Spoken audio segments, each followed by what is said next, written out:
Many people believe that financial struggle is caused primarily by not earning enough money. It seems like the most logical explanation. If someone is struggling financially, the obvious answer must be that their income is too low. And in some cases, that is genuinely part of the picture. There are situations where income is so limited that even the most disciplined financial behavior cannot overcome the gap between what comes in and what is needed to survive.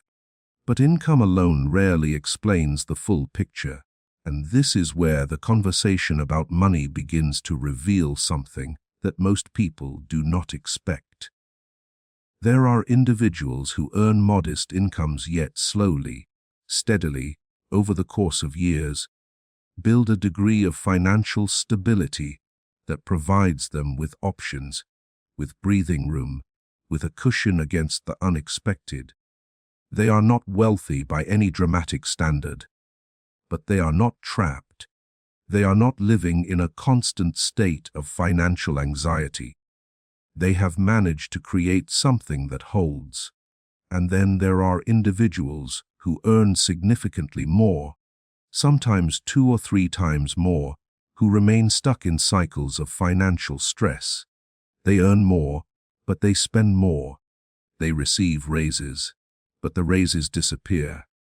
They have higher incomes on paper, but their actual financial position, their savings, their security, their ability to absorb an unexpected expense, is no better than someone earning far less. This pattern is not rare. It is remarkably common, and it raises a question that is worth sitting with for a moment, because the answer to it has the potential to change how a person relates to money for the rest of their life.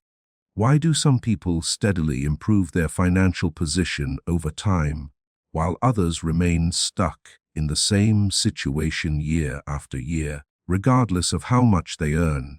The instinctive response is to look for external explanations: luck, opportunity, background, connections. And again, these factors are real, they matter. They create advantages and disadvantages that are not evenly distributed, and pretending otherwise would be dishonest. But within any given income level, within any given set of circumstances, there is still a wide range of financial outcomes. 2 people in similar situations, with similar incomes, in similar environments, can end up in very different financial positions over the course of a decade. And the difference, more often than most people are willing to examine, comes down to behavior. Often, the difference is not simply how much money someone earns. It is how money is understood, managed, and prioritized in everyday life. It is the hundreds of small decisions made each week, each month, each year, that collectively determine whether a person's financial position improves, deteriorates, or stays exactly the same. This is not a comfortable idea. It is much easier to believe that financial outcomes are entirely determined by forces beyond one's control. And to be clear, those forces are real and powerful, but within whatever space a person does have, however large or small, the way money is handled matters enormously, and for many people, the patterns operating within that space are working against them in ways they have never fully examined. When those patterns become visible, when the behaviors and thought processes that quietly shape financial outcomes are seen clearly, the reasons many people struggle with money begin to make more sense. Not in a way that assigns blame, not in a way that simplifies a complicated situation, but in a way that reveals where change is actually possible, where the leverage exists, where small adjustments in thinking and behavior can gradually, over time, begin to shift the direction of a financial life. This is what is worth exploring.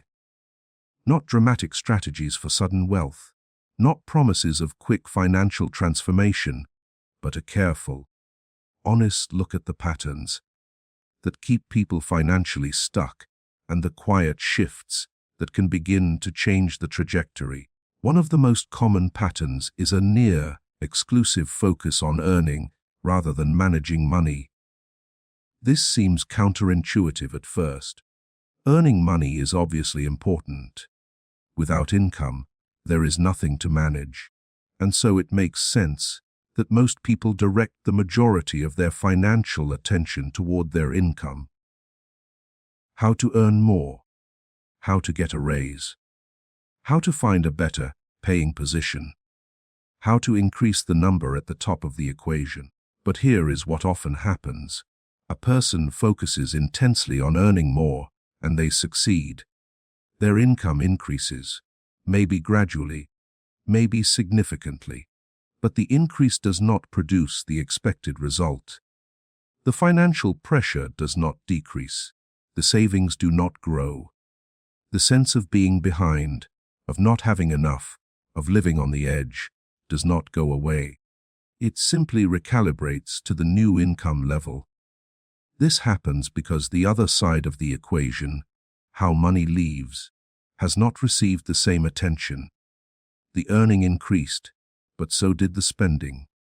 The income went up, but the lifestyle expanded to match it. And the gap between what comes in and what goes out, which is the only number that actually determines financial progress, remained the same. Or in some cases, it actually shrank.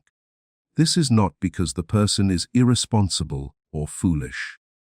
It is because most people have never been taught to think about money in terms of the gap. They think about income. They think about expenses as individual purchases. But they rarely think about the relationship between the two as the single most important factor in their financial trajectory. The gap between earning and spending is where financial stability lies. It is where savings come from. It is where options are created. And when it is ignored, no amount of income growth will solve the underlying problem. A person earning a moderate income who consistently maintains a gap between what they earn and what they spend will, over time, build something. It may build slowly.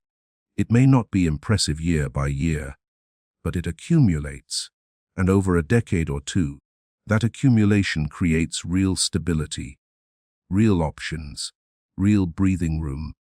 A person earning a high income who spends everything, or close to everything, builds nothing. Regardless of how impressive the income looks, the financial position remains fragile. One unexpected expense, one job loss, one health issue, and the entire structure is at risk because there is nothing beneath it.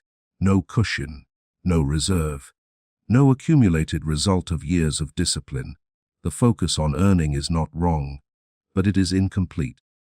And when it exists without a corresponding focus on how money is managed after it is earned, it creates an illusion of financial progress that does not hold up under examination, and this connects to something that operates beneath the surface of most people's financial lives in ways they rarely recognize: emotional spending. This is not about large, dramatic purchases, although those can be part of the pattern. It is about the quiet, habitual use of spending as a response to emotional states. A difficult day at work, a feeling of stress that has been building for weeks, a sense of boredom on a weekend afternoon, a moment of sadness, a desire to feel better, even briefly, and the response is to buy something. It does not have to be expensive. It can be a meal out when cooking at home was the plan. It can be an online purchase that was not needed, but that provides a small hit of satisfaction in the moment. It can be an upgrade, a subscription, an impulse decision at a checkout counter. Each instance taken alone seems insignificant, harmless, not worth worrying about. But emotional spending is not a single event. It is a pattern. and patterns by their nature repeat. They repeat across days, weeks, months, and years. And when the cumulative cost of those small, emotionally driven decisions is added up over time, the number is often startling. Not because any single purchase was large, but because the frequency was constant. What makes emotional spending particularly difficult to address is that it does not feel like a financial decision when it is happening. It feels like an emotional decision. The purchase is not motivated by need or even by want in the traditional sense. It is motivated by a feeling, by the desire to change an internal state, to feel better, to feel rewarded, to feel comforted. And because the motivation is emotional rather than financial, the financial consequences are not evaluated in the moment. They are absorbed silently, week after week, eroding the gap between earning and spending without ever announcing themselves as the source of the problem. Most people, if asked whether they engage in emotional spending, would say no, or they would acknowledge it only in the most extreme cases. But the pattern is far more pervasive than most people realize, precisely because it operates at the level of small, habitual decisions rather than large, dramatic ones. It is the daily coffee that is not about coffee, but about comfort. The online order that is not about need, but about the brief pleasure of receiving something new. The dinner out that is not about hunger, but about escaping the feeling of a long, tiring day. None of these things are wrong in themselves. People are allowed to enjoy things. People are allowed to spend money on experiences and small pleasures. But when spending becomes the primary mechanism for managing emotional states, the financial cost accumulates in ways that quietly undermine long-term stability. And because the mechanism is emotional, it tends to intensify during the periods when financial discipline matters most. During stress, during uncertainty, during the very moments when spending less and saving more would be most beneficial, the emotional pressure to spend actually increases. Recognizing this pattern is the first step toward changing it. Not eliminating it entirely, because that is neither realistic nor necessary, but becoming aware of when spending is driven by emotion rather than by genuine need or considered desire. That awareness alone, without any dramatic change in behavior, begins to create a small pause between the impulse and the action. And in that pause, a different choice becomes possible.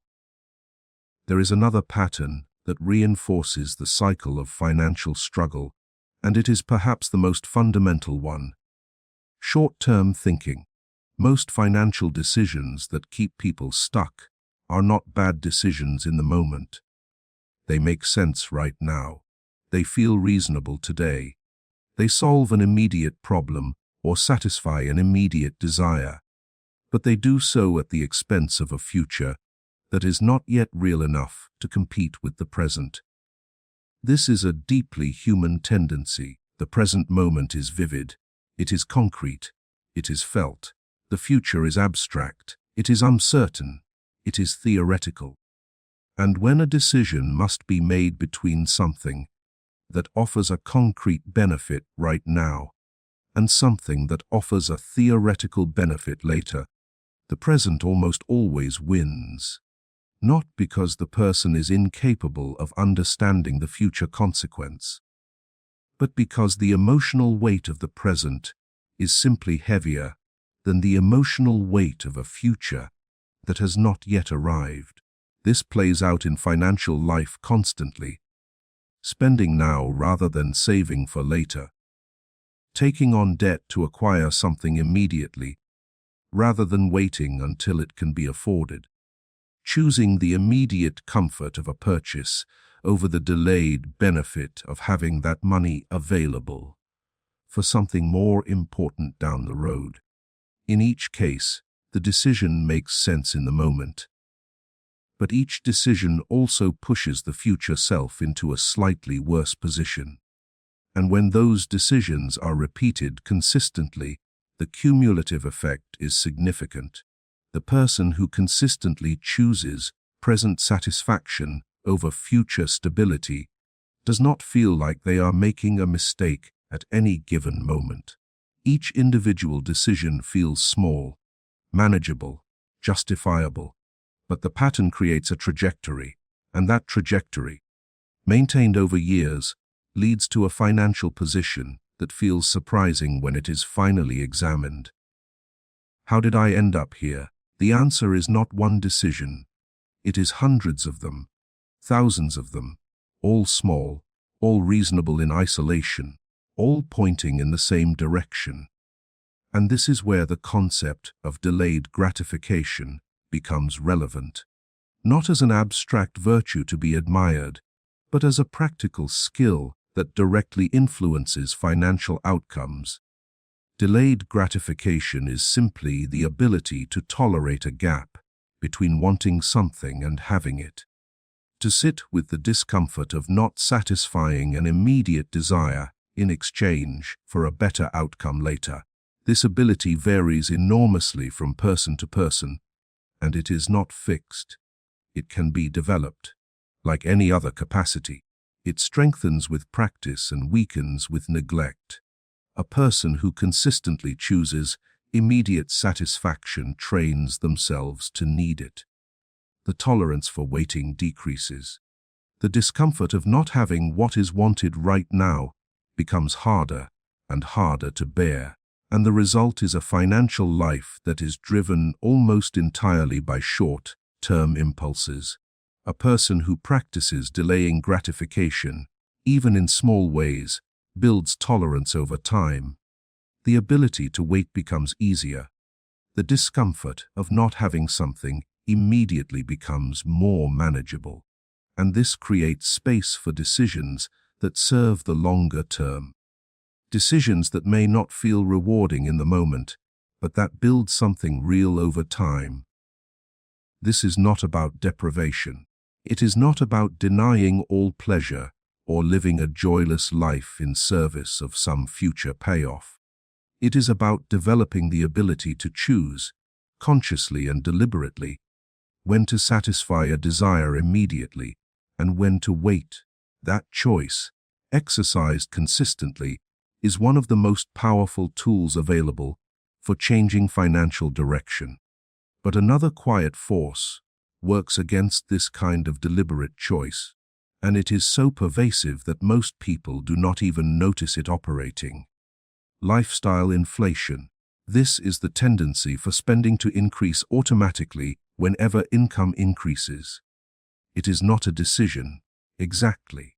It is more like a drift, a gradual, almost unconscious expansion of what feels normal and necessary. When income is low, a certain level of spending feels normal.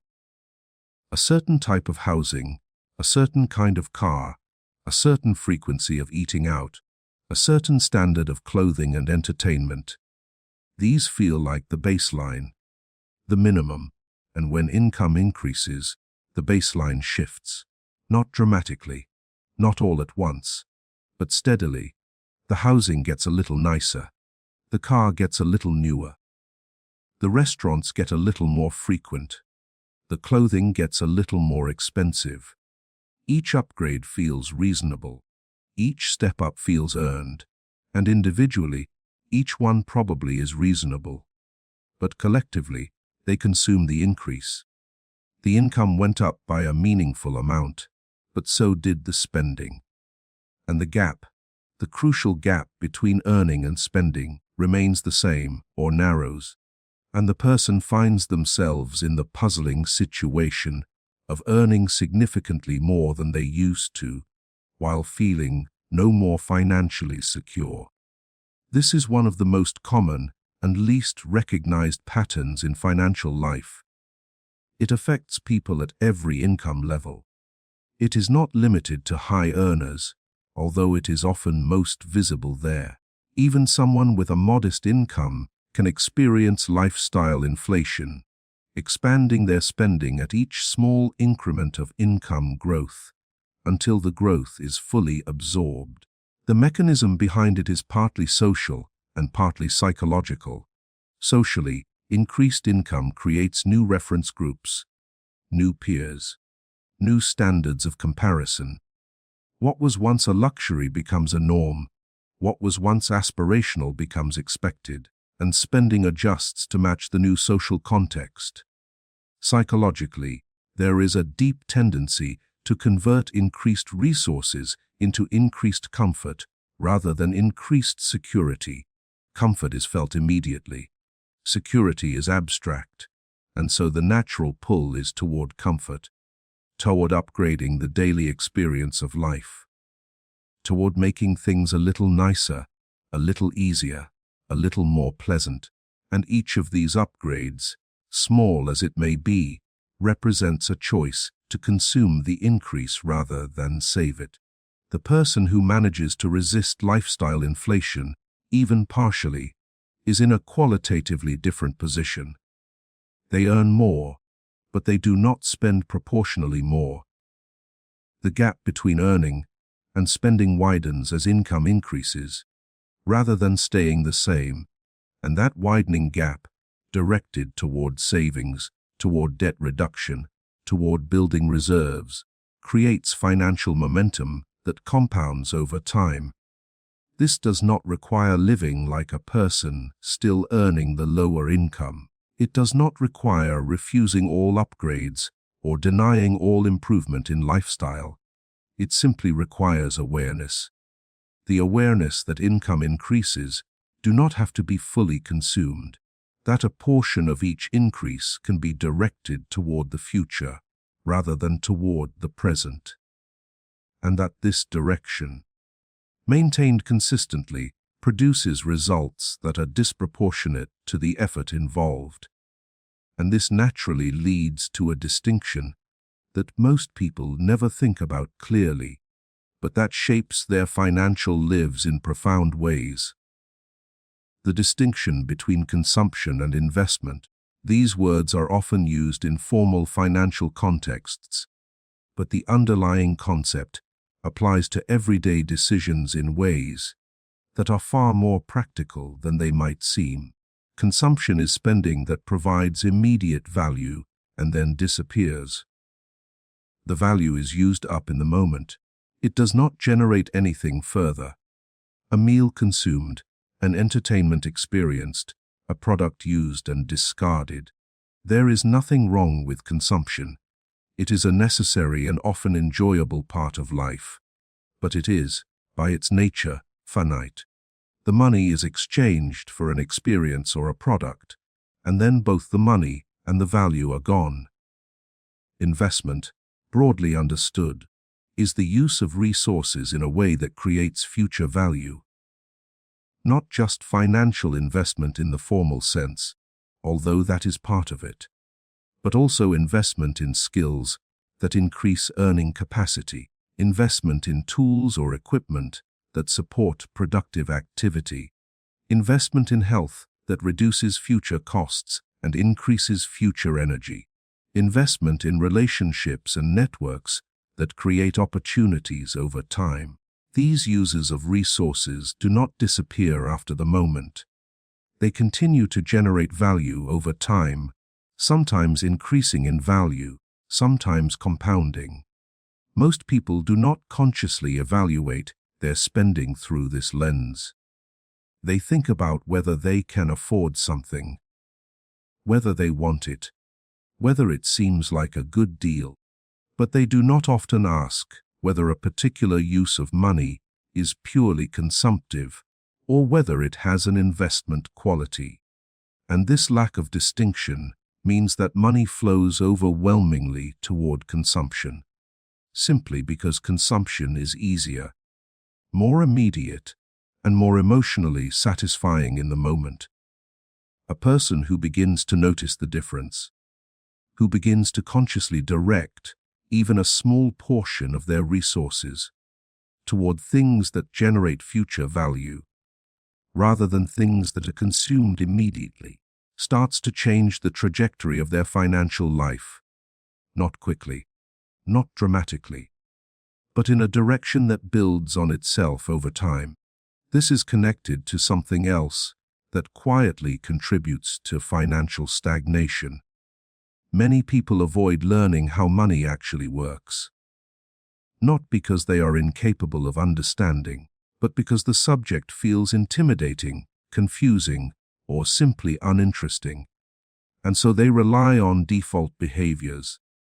They manage money the way they have always managed it, based on habits formed early in life, influenced by family patterns, shaped by cultural norms, and rarely examined with any real depth. This avoidance is understandable. Financial concepts can feel opaque. The language of money can feel exclusionary. And the sheer volume of financial information available, much of it contradictory, much of it designed to sell products rather than to educate, can make the whole subject feel overwhelming. It is easier to avoid it, to focus on earning and let the managing take care of itself, to trust that if the income is high enough, the details will sort themselves out. But they do not sort themselves out.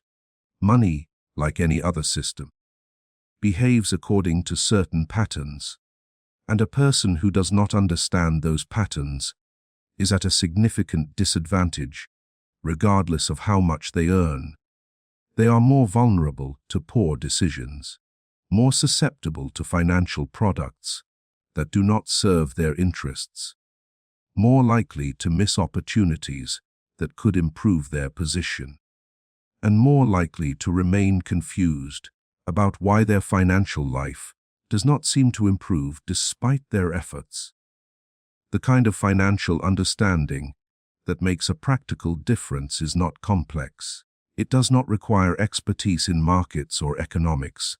It requires a basic grasp of a few core ideas: how interest works, both in favor of saving and against the person carrying debt; how the gap between earning and spending determines the rate of financial progress; how small, consistent actions compound over time; how risk and reward relate to each other; how financial products and services actually function beyond the way they are marketed.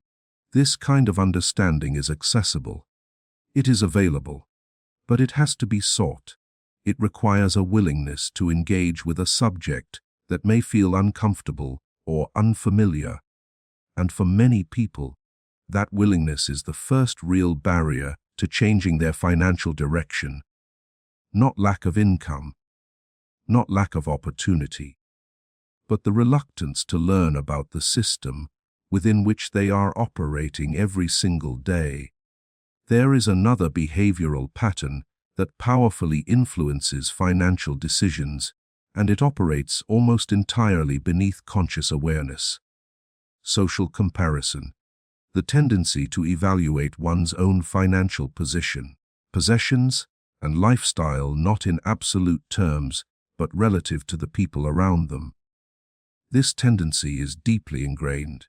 It is not a modern invention, although modern conditions have amplified it dramatically. When a person sees what others have, what others drive, where others live, how others spend, it creates a reference point, a standard, and spending decisions are then made not based on personal need or personal financial capacity, but based on the perceived standard set by the surrounding social environment. This means that a person's spending is often shaped more by their peers than by their own financial reality. If the people around them drive newer cars, there is pressure to drive a newer car. If colleagues go to certain restaurants, there is pressure to go to similar restaurants. If neighbors renovate their homes, there is pressure to renovate. If friends take certain vacations, there is pressure to take similar vacations. And this pressure operates regardless of whether the person can actually afford to match these standards.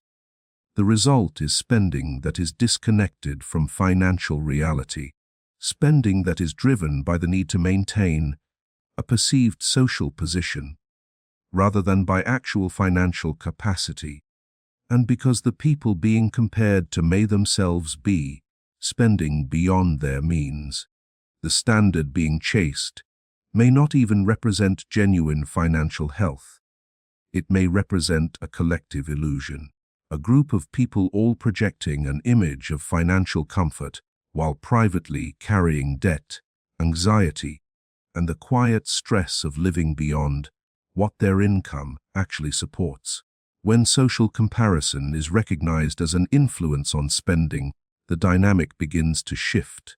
Not immediately, not completely, but enough to create some distance between the impulse to keep up and the decision to actually spend. That distance allows for a question that is rarely asked in the moment of comparison. Can I actually afford this? Not can I technically purchase it. Not can I put it on a credit card or finance it, but can I purchase it without undermining my financial stability? Can I purchase it and still maintain the gap between earning and spending that I need to build something over time? This is not about judgment. It is not about criticizing people for wanting nice things or for caring about how they appear to others. These are natural, deeply human tendencies. But they become financially dangerous when they operate without awareness. When spending decisions are made automatically in response to social pressure rather than consciously in alignment with personal financial goals. And this highlights another important pattern: the habit of reacting to financial pressure instead of planning ahead. Many people manage their money in a reactive mode. They respond to what is immediately in front of them. A bill arrives, and it is paid. An expense comes up, and it is handled.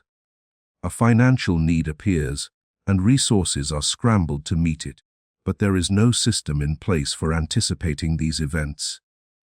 No plan for upcoming expenses, no reserve for the unexpected, no structure that would prevent each financial demand from feeling like a small crisis. This reactive mode is exhausting. It creates a constant state of low-level financial anxiety because there is never a sense that things are under control. Each new expense feels like a threat because there is no buffer between income and obligation. Every unexpected cost, a car repair, a medical bill, a household maintenance issue, becomes a source of stress not because it is catastrophic but because there is no margin to absorb it. The alternative is not complicated. It is the simple habit of looking ahead, of anticipating expenses before they arrive, of setting aside resources for predictable needs like seasonal costs, insurance premiums, vehicle maintenance, or annual obligations, so that they do not come as surprises, of maintaining a reserve, however small, that provides a cushion against the genuinely unexpected. This kind of forward-looking behavior does not require a high income. It requires attention. It requires the willingness to spend a small amount of time regularly, perhaps monthly, perhaps weekly, examining what is coming, what is likely, and what might happen. And it requires the discipline to set aside resources for these anticipated needs, rather than spending everything that is available in the moment.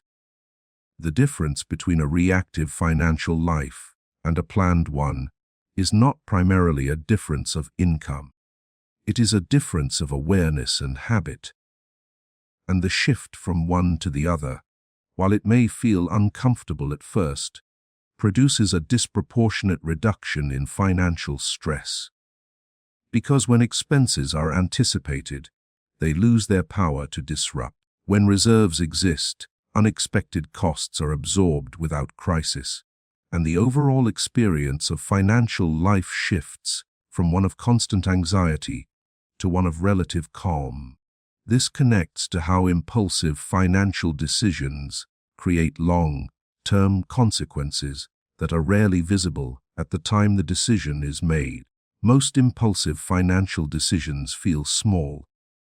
A purchase made without planning, a debt taken on for something that felt urgent, a financial commitment entered into without fully evaluating the ongoing cost. In the moment, each of these decisions seems manageable, sometimes even trivial, but financial decisions have a quality that many other decisions do not. They compound. A single impulsive purchase on a credit card that is not paid off immediately begins to accumulate interest. That interest is added to the balance, and future interest is calculated on the larger amount. What began as a small, almost thoughtless purchase becomes a growing financial obligation that persists long after the original purchase has been forgotten or consumed. A monthly subscription taken on casually seems like a minor expense, but it recurs, month after month, year after year. And the cumulative cost over time is many multiples of what it appeared to be in the moment of signing up. When several such subscriptions are running simultaneously, as they often are, the total monthly drain can be substantial, all from decisions that felt insignificant when they were made. A financing arrangement for a purchase that could have been delayed, a newer car, a piece of furniture, an electronic device, commits future income to paying for something that is already depreciating or being consumed. That committed income is no longer available for saving, for investing, or for handling unexpected expenses. And if the item financed is not one that generates future value, the net effect is a reduction in financial flexibility that persists for months or years. Each of these decisions, in isolation, seems manageable, but they are rarely in isolation. They accumulate, they layer on top of each other, and together, they create a structure of financial obligations that consumes an increasingly large portion of income, leaving less and less available for the gap that drives financial progress. The person who becomes aware of this compounding effect begins to evaluate impulsive financial decisions differently, not by becoming rigid or denying all spontaneous spending, but by recognizing that every financial commitment, no matter how small, has a duration. It extends into the future. It occupies a portion of future income, and its true cost is not what is paid today, but what is paid over the full life of the commitment. Financial discipline during both good times and difficult times is another quiet factor that separates those who build stability from those who do not. Most people think of financial discipline as something that matters during tight times. When money is scarce, discipline is necessary. When money is plentiful, discipline can be relaxed. But this is precisely backward. Financial discipline during good times is often more important than discipline during difficult times, because good times are when the most consequential decisions are made.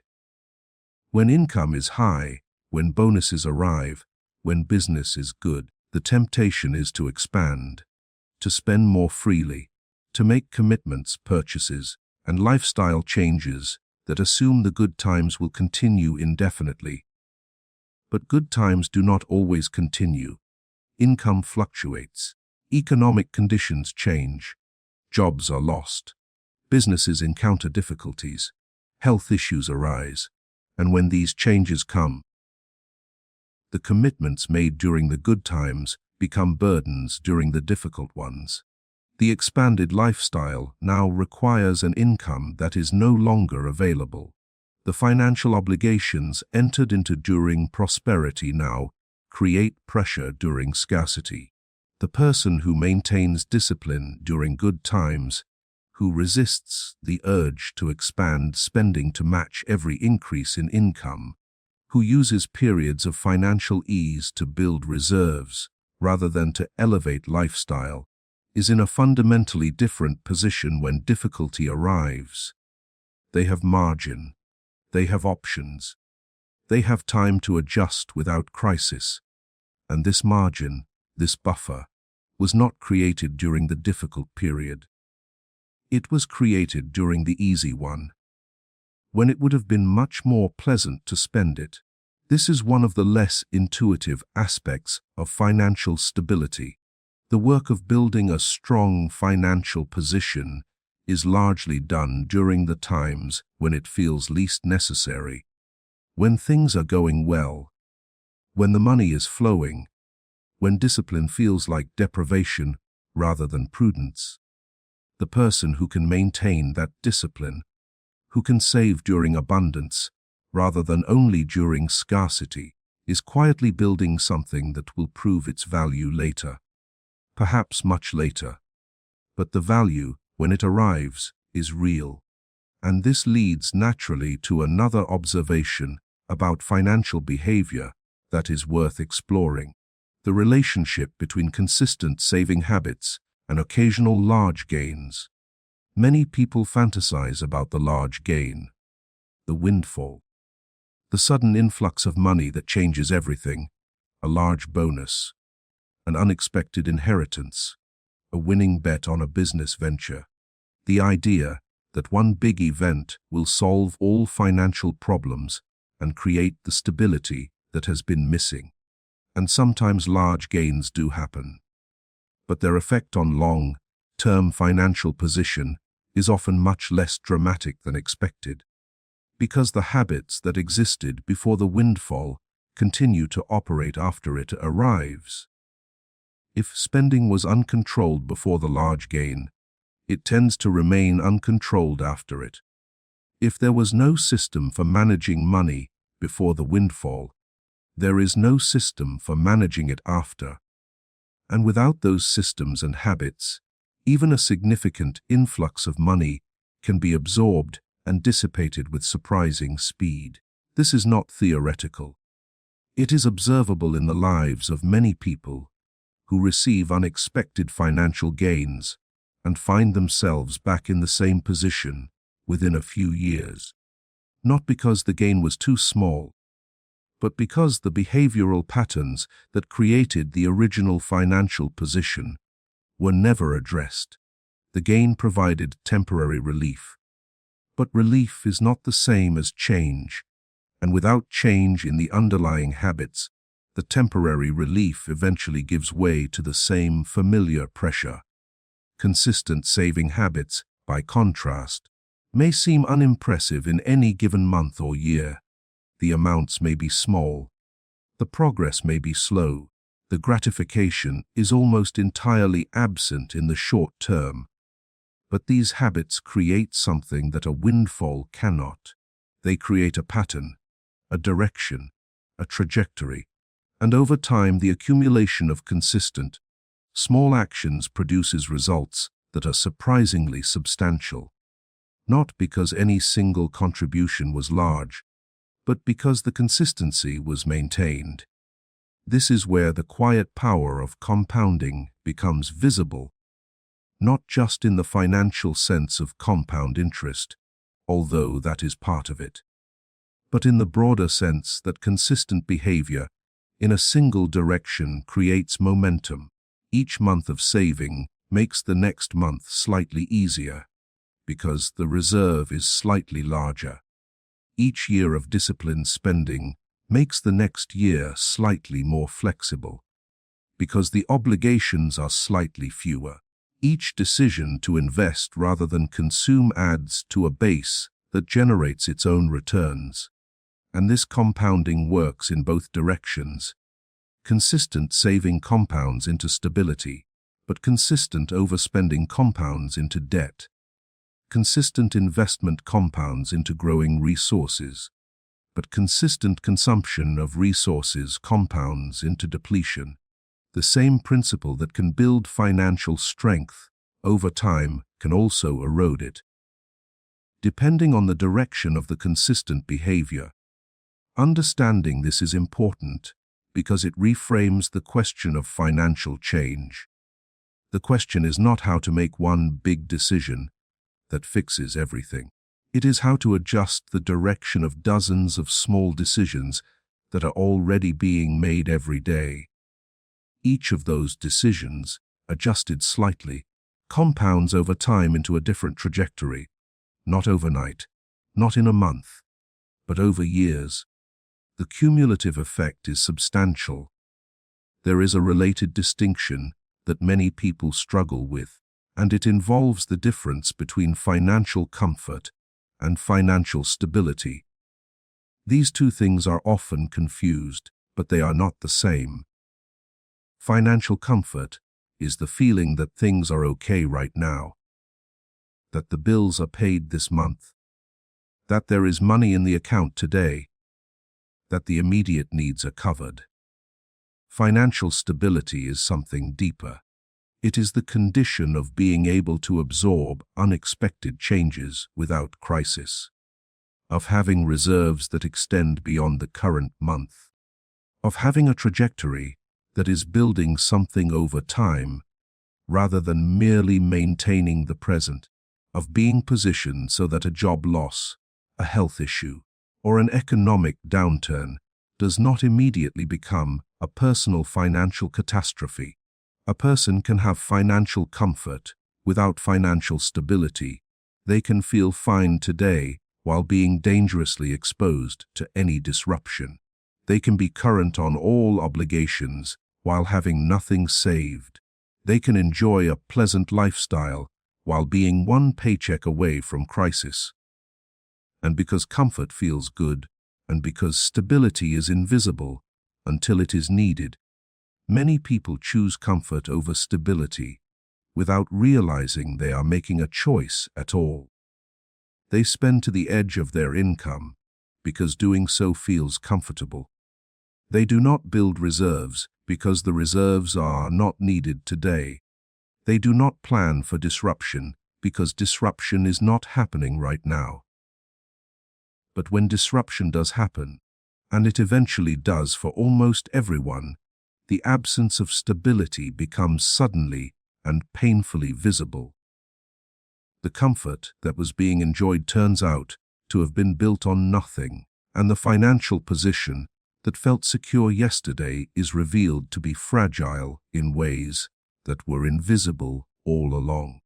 The person who prioritizes stability over comfort is making a less pleasant choice in the present. They are choosing to keep their spending below what they could technically afford.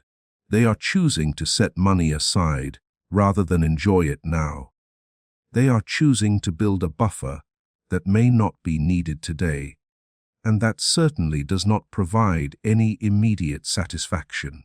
But they are also choosing resilience.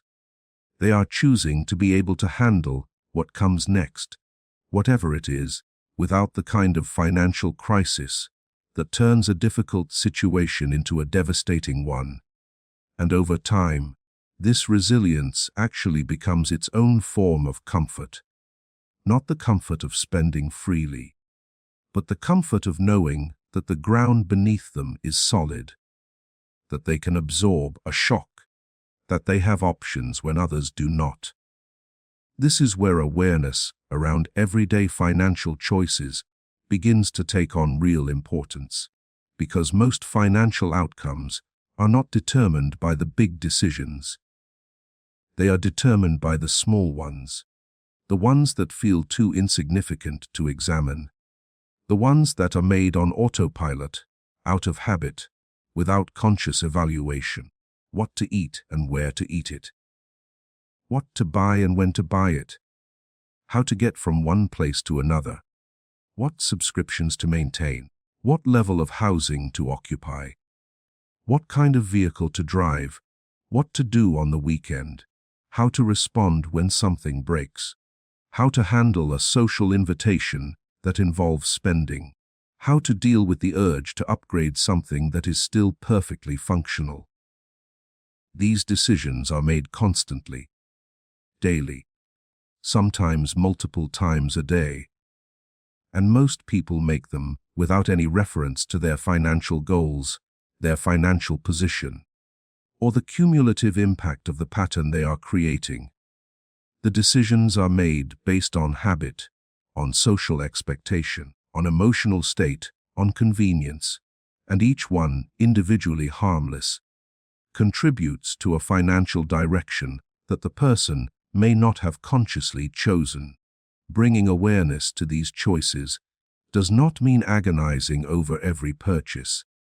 It does not mean living in a state of constant calculation or self-denial.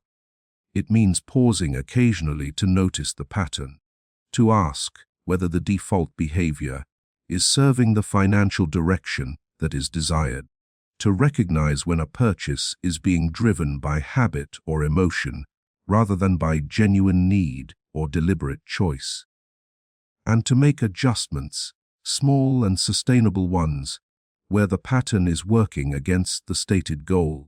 This kind of awareness is not dramatic. It does not produce immediate results, but it changes the trajectory, and trajectory, maintained over time, is what determines outcomes. A small change in direction, sustained consistently, leads to a very different destination over the course of years, not because the change itself was large, but because it was consistent. There is something worth noting about the relationship between financial behavior and identity. Many people carry beliefs about money that they have never examined.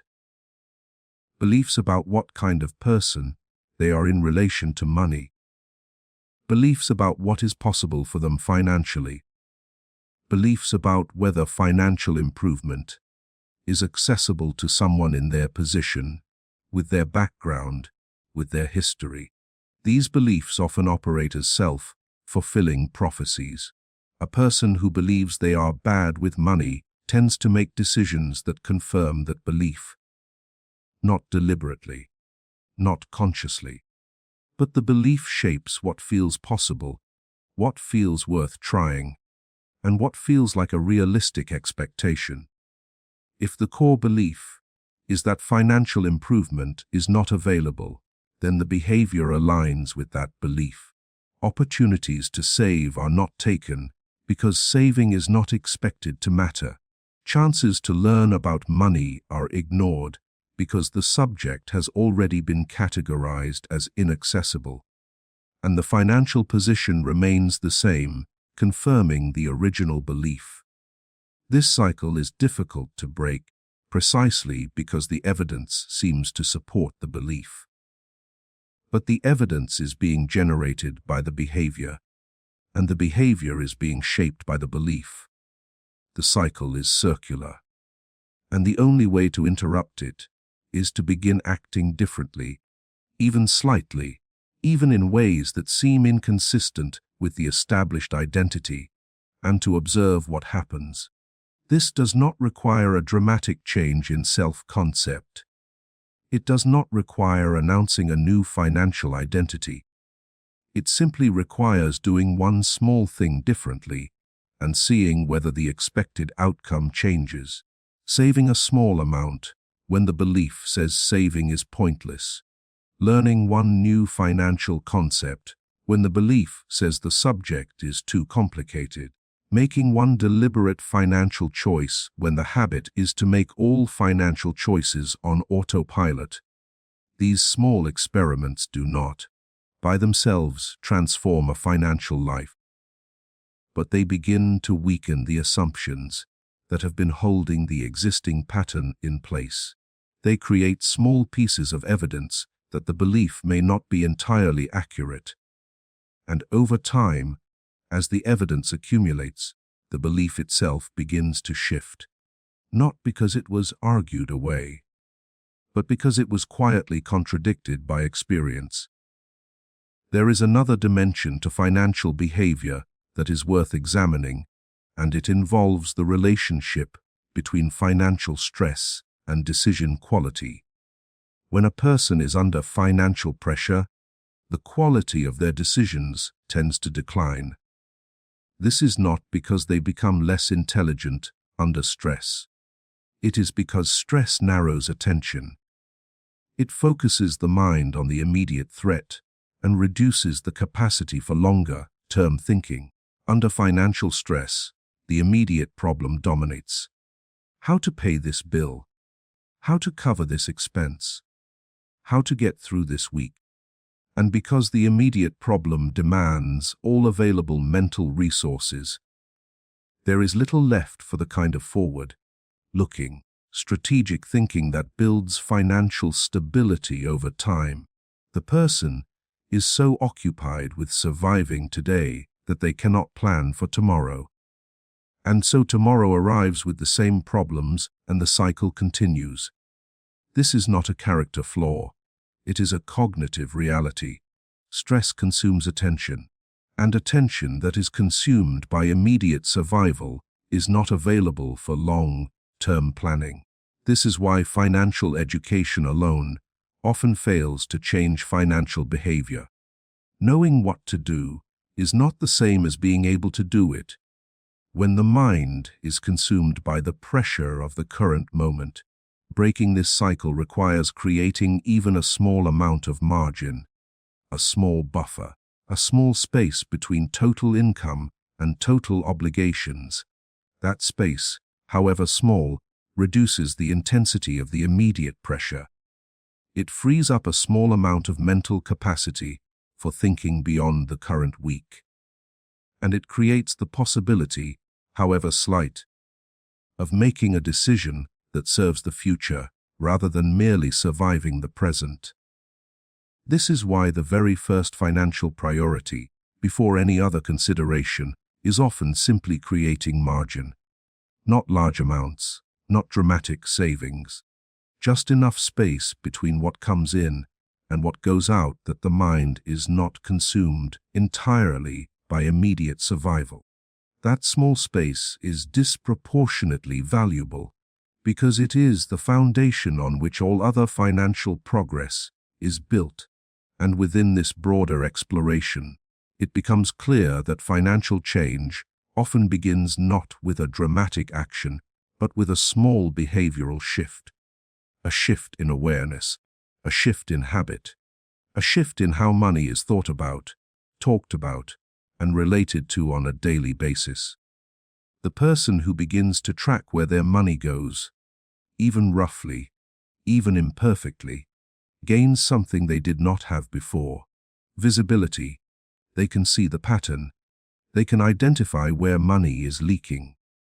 They can recognize which expenses are serving them and which are merely habitual. And with that visibility, they can make adjustments that would not have been possible when the pattern was invisible. The person who begins to delay a purchase by even a few days, rather than buying immediately on impulse, discovers something interesting. Many of the things that felt urgent or necessary in the moment of impulse lose their urgency after a short delay. The desire fades. The item is forgotten. The money that would have been spent remains available for something else.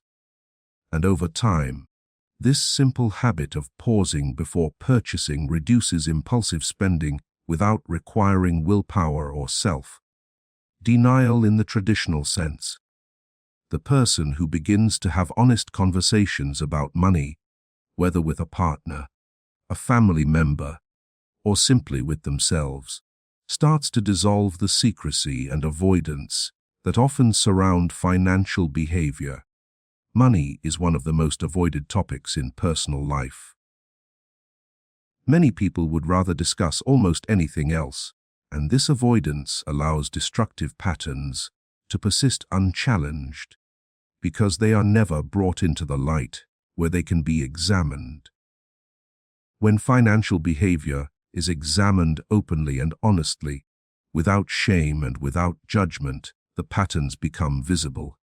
The emotional spending, the lifestyle inflation, the social comparison, the short-term thinking, the avoidance of financial learning, all of these patterns, once seen, can be addressed. Not all at once, not perfectly, but gradually, one at a time, in small, sustainable ways that do not require dramatic sacrifice, but that slowly change the direction of the financial life.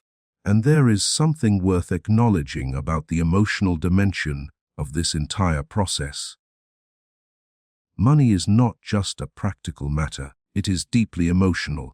It is tied to security, identity, self-worth, status, freedom, fear, and hope. Financial decisions are never purely rational. They are always influenced by feelings, memories, beliefs, and associations that may have nothing to do with the specific decision at hand. A person who grew up in an environment of financial scarcity may carry a deep fear of not having enough that drives hoarding behavior or, paradoxically, impulsive spending. A person who associates spending with love may use purchases as a way of expressing care, even when those purchases are not affordable. A person who connects financial success with self-worth may take financial risks, not because they are strategically sound, but because they need the validation that success provides.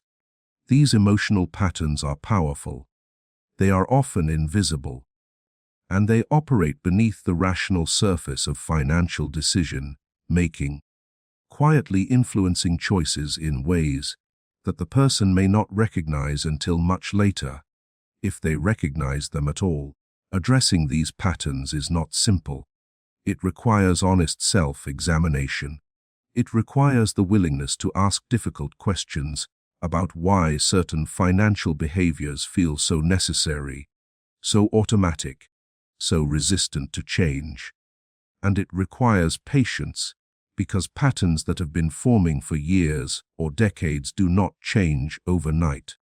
But even the recognition that these patterns exist is valuable. It creates a degree of distance between the impulse and the action. It allows a person to notice when a financial decision is being driven by something other than practical consideration. And it creates the possibility, however small, of choosing differently, of acting from awareness rather than from habit, of making a decision that serves the actual financial goal rather than the emotional need that is pushing from beneath the surface. The overall picture that emerges from all of this is not one of blame or criticism. It is one of patterns. Patterns that are common, understandable, deeply human, and often invisible. Patterns that quietly shape financial outcomes over years and decades, not through dramatic failures or catastrophic mistakes, but through the steady accumulation of small, habitual behaviors that point in a direction the person may never have consciously chosen. Financial struggle rarely comes from a single mistake. It rarely comes from one bad decision, one unfortunate event, or one moment of weakness. More often, it grows from small patterns repeated consistently over time, from emotional spending that drains resources without being noticed, from short-term thinking that sacrifices the future for the present, from lifestyle inflation that consumes every increase in income, from social comparison that drives spending beyond what is sustainable, from the avoidance of financial learning that leaves a person navigating a complex system without understanding its basic rules, from the reactive management of money that prevents any forward planning, from the confusion of comfort with stability, of consumption with progress, of earning with building. These patterns are not moral failings. They are not signs of weakness or irresponsibility. They are the predictable results of living in a culture that encourages spending, rewards display, and provides very little education about how money actually works over time. They are the natural consequences of deeply human tendencies toward short-term thinking, social comparison, and emotional decision-making, tendencies that evolved for entirely different circumstances and that operate poorly in a modern financial environment. but they can be changed, not overnight, not through a single decision or a single burst of motivation, but gradually, through awareness, through small, repeated adjustments in behavior, through the willingness to look honestly at how money is being managed and to make changes where the pattern is working against the stated goal. Individuals who eventually change their financial trajectory often describe the beginning of that change in surprisingly modest terms. They do not describe a dramatic turning point. They describe a quiet shift, a moment when they began to pay attention, when they started tracking their spending, when they paused before a purchase and asked whether it was really necessary, when they opened a savings account and began putting something into it regularly, even when the amount was small, when they stopped comparing their financial life to the curated images of other people's spending and started focusing on their own situation, their own numbers, their own direction. These are not dramatic actions.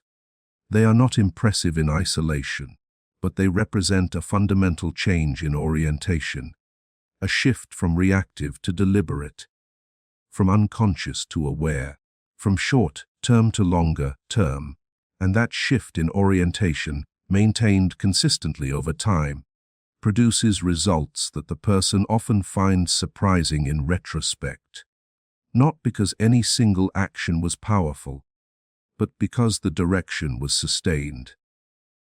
Most people search for one opportunity that will suddenly change their financial future, one investment, one business idea, one lucky break, one event that will erase the accumulated consequences of years of habitual behavior and place them on a different trajectory overnight. And while such events do occasionally happen, they are rare. And even when they happen, they often fail to produce lasting change because the underlying patterns remain intact. Long-term financial change rarely arrives through a single event. It usually begins with a gradual shift in how money is understood, respected, and managed. A shift from carelessness to awareness, from impulsiveness to deliberateness, from consumption to building, from comfort to stability, from comparison to clarity. These shifts are quiet. They are not visible to others. They do not produce immediate results. They do not feel dramatic or exciting in the moment. But over time, maintained consistently, they begin to reshape financial outcomes in ways that are genuine and lasting. The gap between earning and spending widens, the reserves grow, the obligations decrease, the options expand, the stress diminishes, and the overall financial position moves, slowly but surely, from one of fragility to one of strength. That is not a promise of wealth. It is not a guarantee of financial abundance. It is simply a recognition that the direction of a financial life is shaped far more by daily behavior than by any single event, and that the behavior, once examined and understood, can be adjusted, gradually, patiently, one small choice at a time. Over time, those small shifts begin to reshape financial outcomes, not because the world changed, but because the relationship with money changed, and that change, quiet and unglamorous as it may be, is where lasting financial progress begins.